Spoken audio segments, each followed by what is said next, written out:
बातमी नाशिक टीसीएस धर्मांतर प्रकरणातील संशयित आरोपी निदा खानला आश्रय दिल्या प्रकरणातली आहे। एमआयएम नगरसेवक मतीन पटेलची एसआयटी कडून 7.5 तास चौकशी झाली।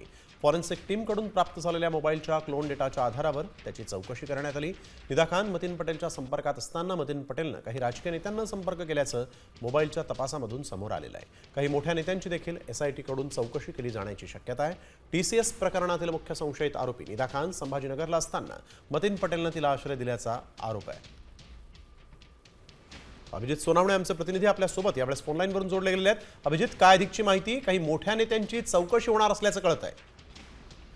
जी माहिती समोर येते त्यानुसार निदा खान ज्यावेळेस मतीन पटेलच्या संपर्कात होती त्यावेळेस मतीन पटेल हा काही मोठ्या नेत्यांच्या संपर्कामध्ये होता। त्याचे काही फोन कॉल्स जे आहेत ते देखील एसआयटीच्या चौकशीमध्ये समोर आलेले आहे। एसआयटी कडून जो त्याच्या मोबाईलचा डाटा क्लोन करण्यात आलेला होता त्यावर ही सगळी चौकशी करण्यात आलेली होती। त्यामुळे आता काही मोठ्या नेत्यांची देखील या सगळ्या प्रकरणामध्ये आता चौकशी केली जाण्याची शक्यता आहे। त्यांना देखील या सगळ्या प्रकरणामध्ये आता समन्स बजावला जाण्याची शक्यता असल्याची माहिती जी आहे ती समोर येते आहे।